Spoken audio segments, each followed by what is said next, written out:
Se abre así. Tengo algo que deciros sobre el origen del miedo. El yo poético inicia el poemario interpelándonos. Deciros, ¿verdad? Nos está aludiendo. Mostrando una clara voluntad de comunicación. No en toda la poesía hay esa voluntad de comunicación, sí en la de Ricardo. Nos va a explicar el título, de qué manera el miedo es un asunto digno de entrar en la poesía. No es un tema tan habitual, aunque sí que tenemos algunos ejemplos, como por ejemplo el de Lorca, que empieza uno de sus sonetos del amor oscuro con aquel «Tengo miedo a perder la maravilla de tus ojos de estatua y el acento que me pone de noche en la mejilla la solitaria rosa de tu aliento». El miedo lorquiano aquí es miedo a perder al ser amado, pero porque el ser amado se cansara de él, y le suplica que no le abandone, aunque la entrega amorosa sea desigual. De manera igual de conmovedora, Shakespeare, feliz involuntariamente humillado ante su joven amado. Este no es el miedo de Ricardo. Tampoco es como el de Neruda en su poema Tengo miedo, de su primer crepusculario. Dice así: tengo miedo, la tarde es gris y la tristeza del cielo se abre como una boca de muerto. El miedo de Ricardo tampoco tiene que ver con la tristeza, aunque sí con la muerte. Como en la rima de Bécquer en que el poeta, tras pedir a las fuerzas de la naturaleza eso de «llevadme con vosotras, a donde el vértigo con la razón me arranque la memoria», por piedad tengo miedo de quedarme con mi dolor a solas, recordad lo que dice el poeta sevillano. ¿Cómo afronta el miedo Ricardo? De nuevo hago recuento de los vivos, dice. Cotejo la lista con la de hace un instante. No coinciden. Por lo tanto, es miedo a la muerte, que se nos presenta, en función de esta lista, como un Don Juan de horribles mañas seductoras. Sigue diciendo, me palpo, millones de matíes atesorando calor. Bueno, ya sabemos que es miedo a su propia muerte. Digo en voz alta vuestros nombres, y por lo tanto, miedo a la muerte de sus seres queridos, interpelados. Tardáis en responder. En la comprobación de que siguen vivos, siempre tardan en responder, como si se quisiera corroborar rápidamente que todo ha sido una pesadilla. La voz poética se presenta hipocondriaca e impaciente. Pero parece que sí cabe haber una respuesta. El poeta necesita del lector para estar vivo. Igual que un pintor que se pintara preguntando algo al espectador. Por ejemplo, aquello de ¿qué estoy pintando? Cada vez que respondemos a su pregunta, no estamos trayendo a la vida al que pregunta, por mucho que hayan pasado 4 siglos desde que se emitió la pregunta. Sigue así Ricardo. Más lejos, ladran perros sin collar. Y hay una imagen del peligro, la muerte como jauría asilvestrada. Recomiendan ir despacio. Llegan ahora imágenes de la prudencia. Ante los perros sin collar y ante los peligros de la existencia, mejor recorrerla despacito que no llegar al final enseguida. Recomiendan también no mirarles a los ojos. Es decir, no provocar a la muerte, no correr riesgos absurdos. Ser humildes ante su poder. Fingir que coges una piedra y gritar reciamente algún ensalmo. Claro, con la muerte hay que ser humilde, pero hacerla saber que puedes hacerle daño si ataca, no sé yo, y que cuentas con el poder mágico de la palabra que protege. ¿Es el propio poema, el poemario entero entonces, un ensalmo protector? El primero en dudarlo será el mismo poeta, enseguida en el segundo poema. Sigue diciendo la voz poética, el miedo, sabed que no alcanzo a rodearlo con los brazos. Me gusta esta imagen, es sencilla, pero me gusta que la voz poética quiera abrazar al miedo como a un niño muy grande que tiene miedo, como si el miedo tuviera miedo. El miedo, decíamos, instaura, sin embargo, un lugar umbrío. Y aquí llega el giro del poema, el sin embargo del poema, la conjunción adversativa que levanta el conflicto poético, la afirmación del poder benéfico del miedo.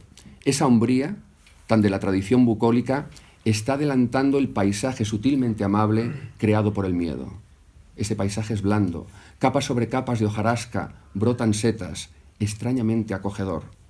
De las hojas caídas de los árboles, también quizás de las hojas escritas sobre las que descansar tras huir de la jauría, surge un lugar de cuento de hadas en medio del bosque, que invita al descanso, otoñal, no exento del peligro del veneno por aquello de las setas, donde la extrañeza se vuelve acogedora.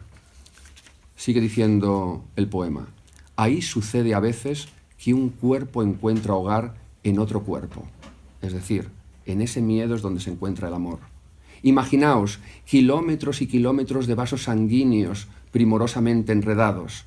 Los hematíes que antes atesoraban calor al principio y que eran la constatación de que uno estaba vivo, lo estaban guardando para transmitirlo a otros glóbulos rojos.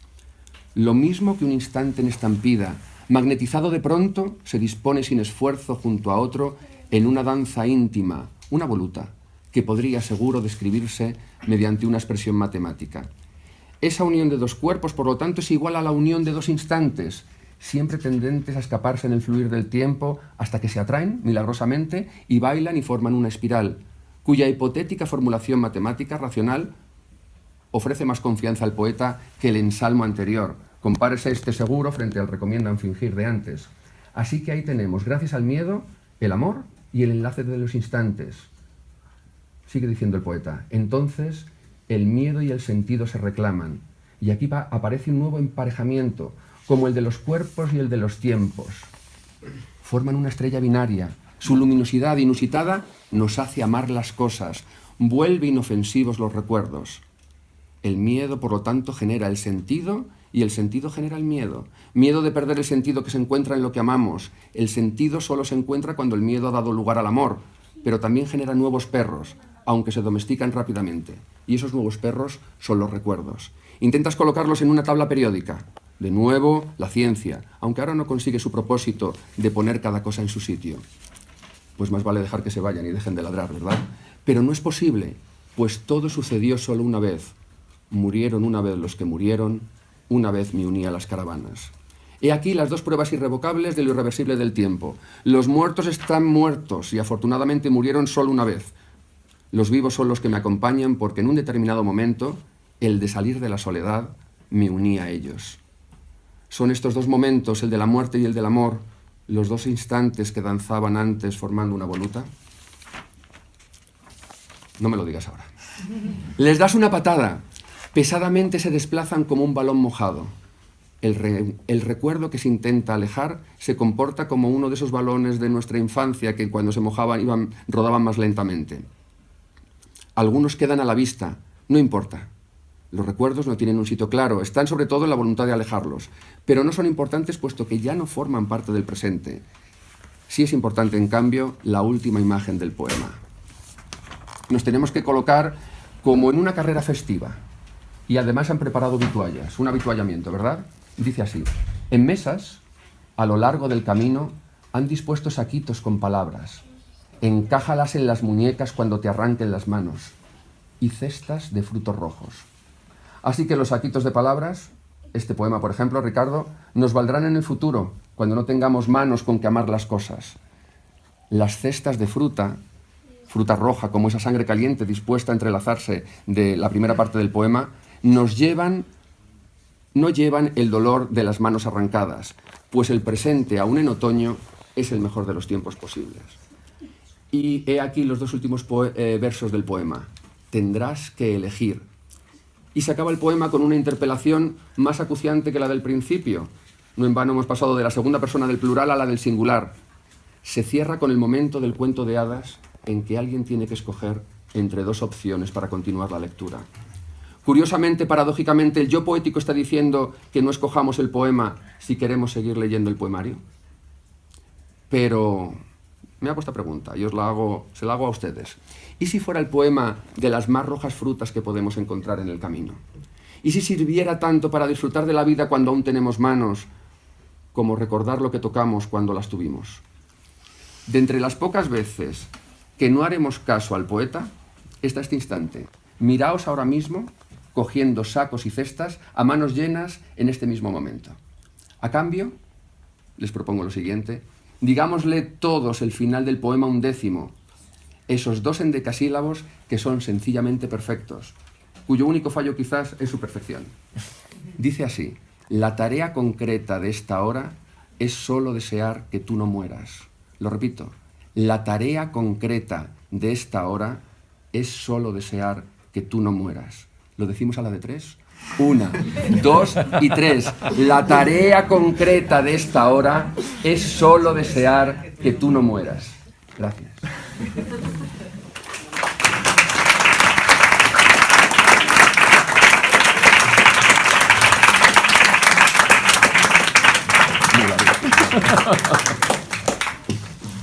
Bueno, en fin. Espectacular. Bueno, la verdad es que uno de los poemas que iba a leer era el primero, entonces pues ya hazlo, ahora me has hazlo. dejado... Y el no sé qué undécimo hacer. debes leerlo también, claro. puedo leer el 11º y el 12º, no sé. Bueno, en fin. Claro, tengo que agradeceros que estéis aquí, claro. Bueno, tengo que agradecerle primero a Román, pues como miembro del jurado en fin, que premió Idea del Miedo y también como editor del libro, ¿no? Yo creo que necesitamos a gente como Román, de verdad. O sea, quiero decir que sea capaz de sostener en pie una editorial como Sloper, que es prácticamente un proyecto personal, durante tantos años, con un catálogo tan cuidado, del que me siento tan honrado, al que me siento tan honrado de pertenecer, pues verdaderamente es algo extraordinario. Lo digo no porque estés aquí, lo iba a decir aunque no hubieras venido desde Mallorca. No, y verdaderamente es algo increíble, ¿no? También a la gente de los editores de la librería, porque si lo de Román tiene mérito, abrir una librería del barrio de Salamanca, en fin, pues también, ¿no? También y sostenerla, pues bueno. Bueno, a Óscar ya lo conocéis, es el mejor amigo y el mejor lector, y no digo más. Y ha sido estupendo conocer a Álvaro, no nos conocíamos, nos puso en contacto Román, y bueno, es hermosísimo el texto que has leído y te lo agradezco, ¿no? Ya te arrepentirás. Bueno, y a todos vosotros, ¿no? Bueno, hay un poema de Francisco Brines que se llama Los placeres inferiores, que dice algo así como de las pasiones vulgares, dice que no hay que despreciarlas, ¿no? Porque se corresponden exactamente con la vida, ¿no? Entonces, bueno, yo la verdad pues veo este auditorio, os veo a todos vosotros y constato con una emoción que se corresponde exactamente con mi vida. Y bueno, en fin, pues muchas gracias por venir, ¿no? En un día como hoy. Bueno, el libro tiene, como ha dicho Óscar, solo 12 poemas, entonces había pensado solo leer 2 poemas, pero claro, si leo 3 es un cuarto del libro, y si leo 4 es un tercio. Es como una novela de 200 páginas, haber leído 80 páginas en la presentación, y parece que eso está mal, ¿no? Entonces voy a leer solo 2 poemas, pero antes me vais a dejar que haga una reflexión sobre el título, que bueno, en realidad ya está todo explicado, ¿no? Bueno, todos sabemos lo que es el miedo, porque lo hemos experimentado, ¿no? Seguro.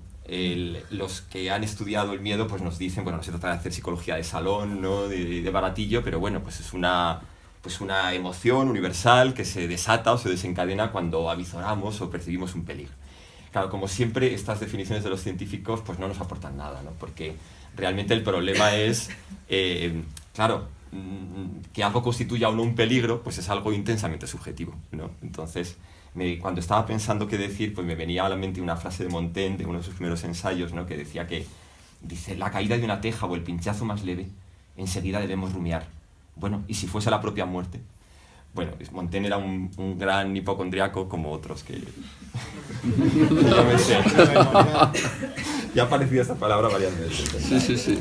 Bueno, en todo caso, pues claro, el miedo es claro, lo has dicho también tú, pues es un mecanismo adaptativo, ¿no? Que nos ha permitido sobrevivir como especie, ¿no? ¿Cuántos cazadores-recolectores?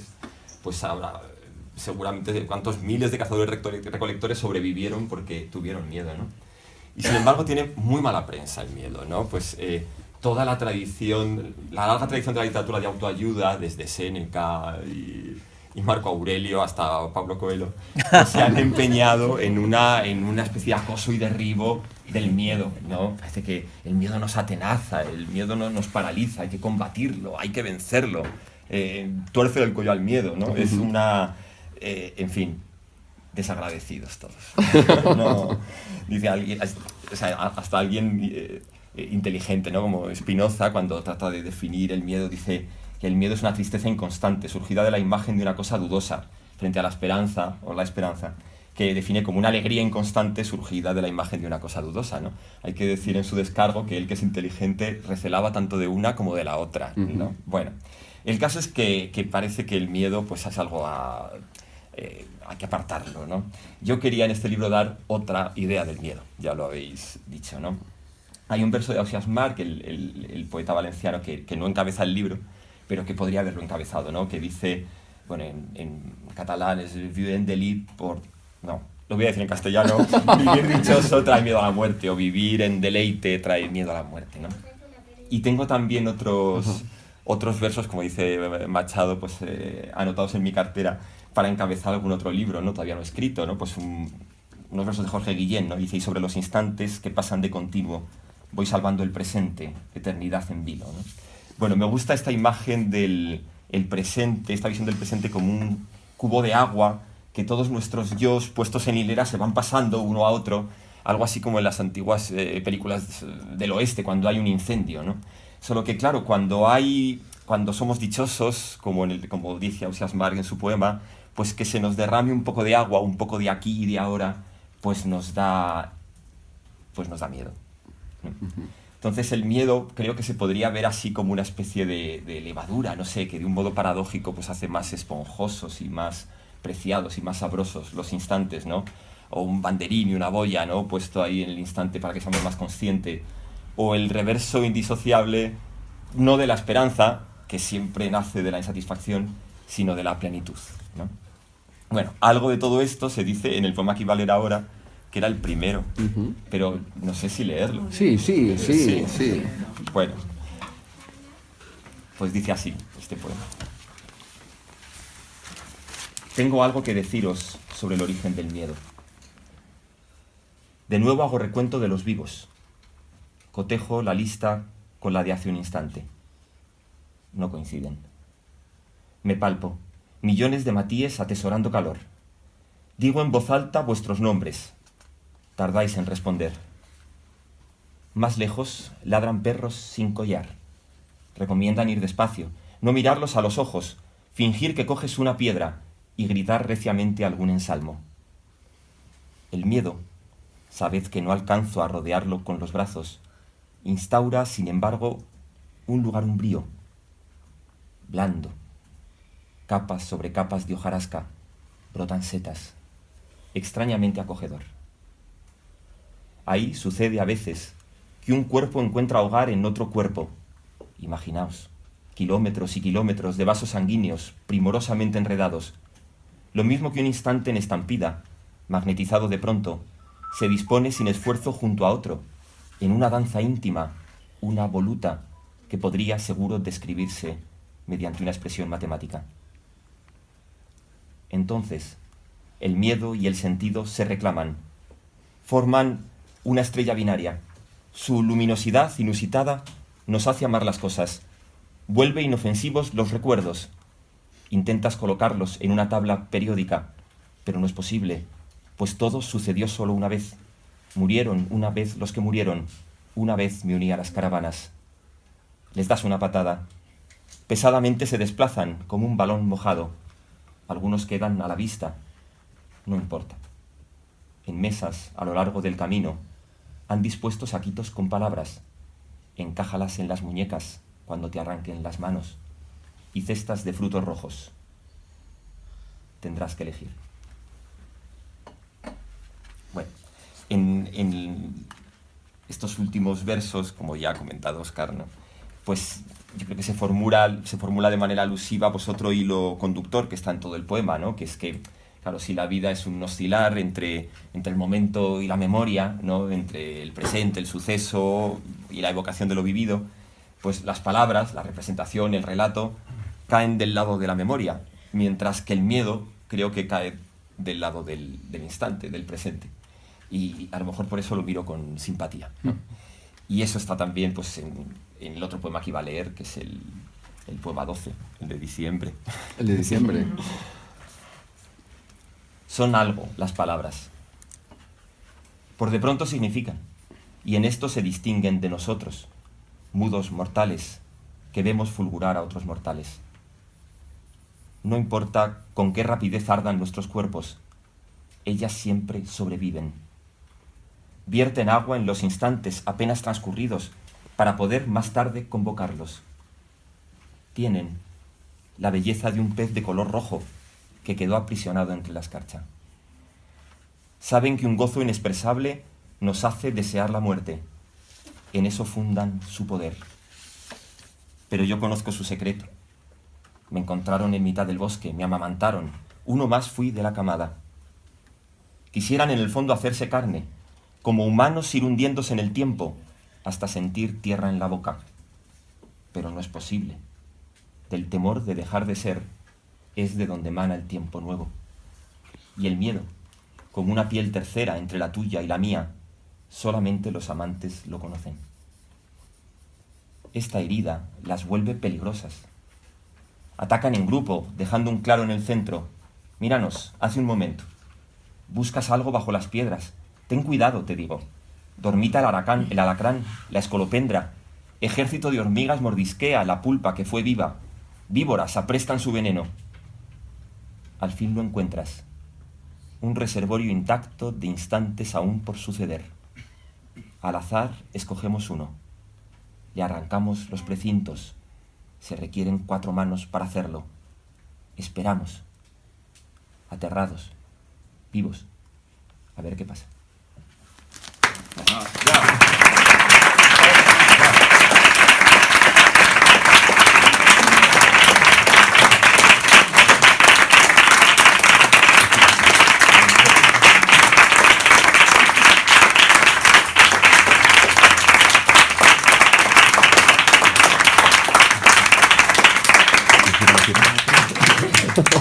Bueno, pues muchas gracias. Y ahora nos tomamos un vino Muy bien, y celebramos. y celebramos que estamos aquí. Han dado las No sé 12. si... Pero no sé si alguien querría decir algo, ¿no? ¿Verdad? Qué bien lo del vino. Bueno.